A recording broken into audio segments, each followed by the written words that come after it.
Tenez, Élysée, ceci est l'histoire de bien des femmes vertueuses. Comme au bord de ce lit, par-delà ce vitrail, cette femme est posée avec des involtures. À la voir en relief sur la rouge tenture, on dirait une perle aux parois d'un corail. Elle est là, le sein nu, sous une lampe fauve, qui dévore de l'œil une lettre d'amour. Et un magique Asmodée, entrons dans son alcôve, et tous deux appuyés sur l'élégant pourtour, sur la couche d'ébène évasée en gondole, lisons le doux Valin qui, d'essence de l'idole, écarte le sommeil, malgré la mort du jour.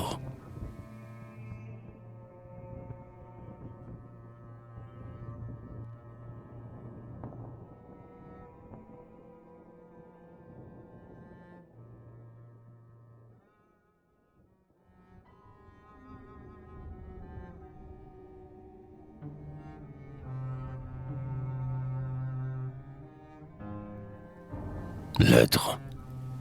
Quoi? Ma prière encore dédaignée? Ah, madame, il faut, sur mon honneur, que vous n'ayez pas d'âme. Quoi? C'est donc vainement qu'exténué de deuil, étouffé de sanglots, à tes genoux je tombe. Me faudra-t-il donner ma généreuse tombe pour piédestal à ton orgueil? Dire qu'il s'est déjà passé toute une année, depuis l'heure où, naïve, heureuse, abandonnée, tu versas dans mon sein tes aveux et ta foi, et que, pourtant, hélas, par un caprice austère, de scrupules et de honte, et cohérent mystère, vous n'êtes pas encore à moi. Malheureuse, sais-tu combien tu crucifies ce cœur loyal et bon qui t'a voué sa vie? Tout le jour, sépulcral et morne, je l'asperai d'un de ces noirs damnés que nous dépeint le Dante. D'un occulte reflet mon effigie ardente impose à tous crainte et respect. Tout le jour je suis pâle et je baisse un œil terne. En vain devant son Dieu ma mère se prosterne pour conjurer les mots qui me rendent vieillard. En vain, auprès de moi, les artistes mes frères, pour ôter à mon front ces teintes funéraires, cause des prestiges de l'art. Ah ouais, lorsqu'échappant leur sollicitude, je puis m'aller cacher dans quelque solitude. Là, j'use ma pauvre âme à délirer d'espoir. Je pleure et mon baiser tombe mélancolique sur la terre des veines, amulette angélique, conquis au rendez-vous du soir. Là, mes esprits fougueux nagent de rêve en rêve. Un souffle incendiaire autour de moi s'élève. Le vertige m'entraîne dans son fol horizon. Comme un ouragan sourd, mon cerveau se condense. J'ai la lèvre brûlée, le regard intense.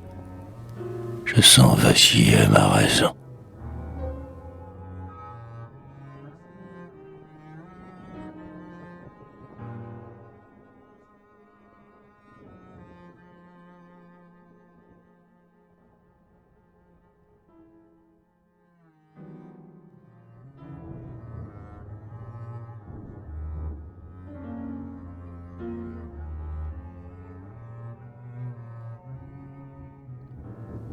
Mais la nuit, la nuit, toujours ton simulacre, dans un confus mirage au flanc d'or et de nacre, vers là qui rôde en sylphe alentour de mes sens.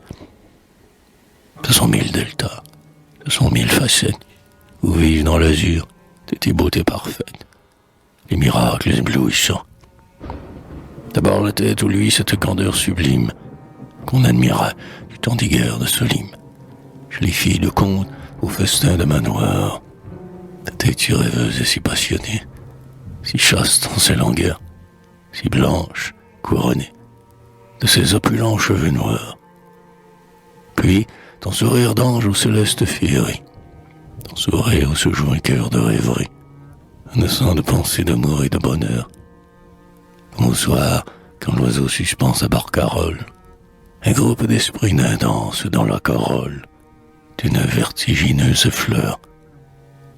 Puis, le galbe divin de tes flancs de sultane ton charmant petit pied dont l'augure me donne, tes bras dont le contour braille, ferme et lacté, les globes de ton sein, suave cassolette, où j'osais prendre un jour d'heureuse violette, que je garde avec piété.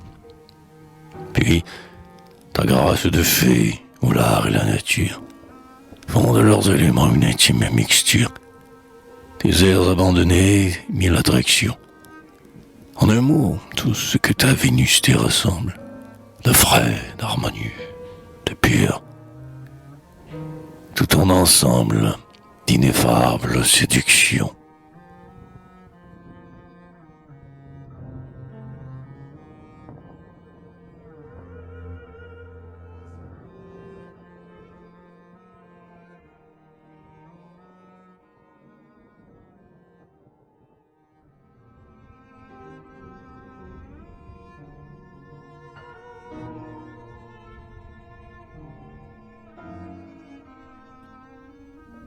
Ah, cette vision me tue. Chaque fibre, la volupté me mord. Dans ma veine qui vibre, je sens comme un bitume au corps d'un ruisseau.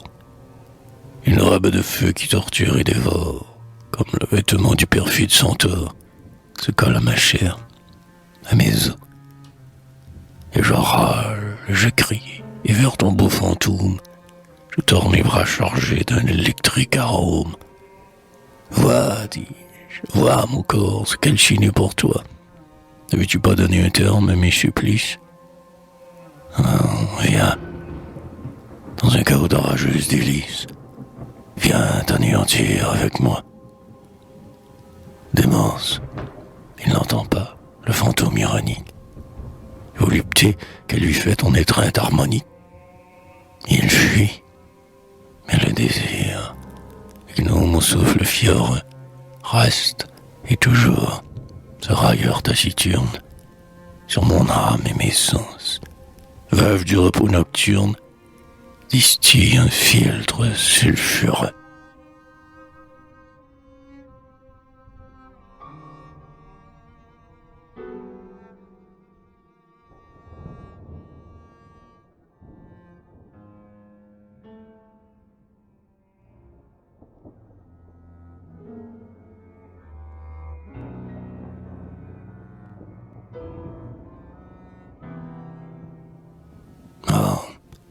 Je voudrais pouvoir m'aventurer dans l'ombre de mon passé. Nuage ossianique et sombre.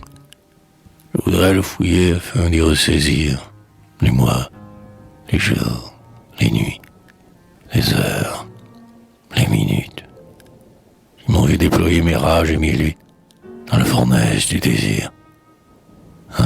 Je voudrais pouvoir devant moi, sur ce marbre, les amonceler tous comme des feuilles d'arbre, sous le feu de mon œil, sous la chair de ma main, les tenir, les couver, palpables et visibles, puis les planter des mots intraduisibles dans un grimoire surhumain. Faire descendre en un mouvement vive flamme, les douer d'une voix, d'une allure, d'une âme, les métamorphoser en un peuple d'esprit, puis envoyer leur part les symboliques armées contre ton cœur de neige aux femmes trop aimées, pour lui dire qu'ils s'est pris. S'ils croient que mes 20 ans, dans leur chaud paroxysme, peuvent se contenter d'un pur platonicisme, et pour lui dérouler sur un mode puissant, l'hymne de folle extase et de volupté sombre, que le rêve éternel de tes charmes sans nombre fait chanter au flot de mon sang.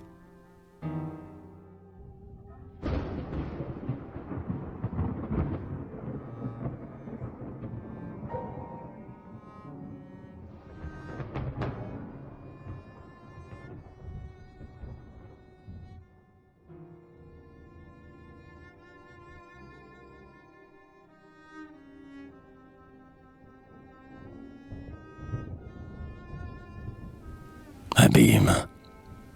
Sa main laisse rouler la brûlante missive sur les draps de sa couche. Elle est toute pensive. Il y a sur sa bouche un froncement moqueur. Son œil est malévole. Écoutons dans son cœur. Mon Dieu, Comme ce fou m'idolâtre et me vante, comme sa passion s'agenouille fervente, même alors qu'il murmure et qu'il fait l'initié. Quel trésor de simplesse et de virginité, mon pâle adolescent, votre style de flamme. Mais vous vous abusez, si vous leurrez votre âme de l'espoir qu'à la fin je prendrai le loisir de vous initier au transport du plaisir. Je ne vous aime, moi, que d'un chaste amour d'ange.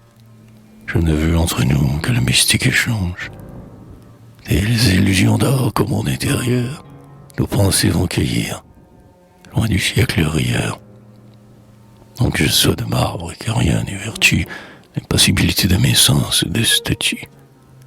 Bien loin de là, mon corps brûle, aussi libertin, aussi luxurieux qu'un corps napolitain. Et le ciel m'a pourvu d'un mari légitime, qui dans l'amour des sens déploie un art sublime. En revanche, il est nul à faire trouver mal, dès qu'il s'agit des fleurs de l'amour idéal. Or, de lents chevaliers, c'est pour combler ce vide que j'ai daigné sourire à votre mort candide. Vous avez dans l'esprit tant d'exaltation, vous entendez si bien la contemplation. Seul, par vos sentiments purs et chevaleresques, vous pouvez satisfaire mes goûts romanesques, comme mon beau mari peut seul rassasier de mon tempérament l'érotique brasier. À lui les feux du corps, à vous les feux de l'âme. Et je vous donne ici ma parole de femme, que j'empêcherai bien mes deux gelots captifs de jamais empiéter sur leurs droits respectifs.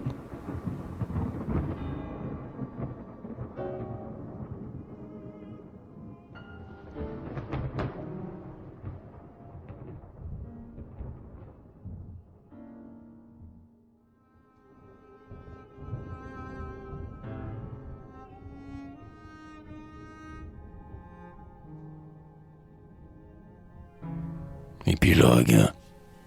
À quelque temps de là, seul dans sa pauvre chambre, cependant que le froid d'une nuit de décembre, tarabesque de givre adornait le carreau, notre jeune homme, assis devant un vieux bureau, écrivait, aux lueurs d'une morne bougie, sur un feuillet d'album, cette amère élégie. J'ai lu dans un recueil de méditation sur le monde moral que, dans les passions bien complètes, toujours il advient une crise si poignante qu'il faut que notre cœur se brise ou se bronze. Ah, mon cœur en est là. Se briser? Non, sa trempe est robuste, il saura se bronzer. Et désormais plus froid qu'une urne mortuaire, il se réfugiera comme en un sanctuaire dans l'égoïsme. Adieu, sentimentalité. Adieu, croyance pure à l'immortalité de l'âme. Adieu, vous tous, mes beaux enthousiasmes, des bouquins allemands frénétiques et miasmes. Mort superstitieux dont je fus tant épris, ma raison vous rejette avec rage et mépris. Comme un prêtre qu'adieu le siècle impur dérobe, je jette au bord du chemin son bréviaire et sa robe.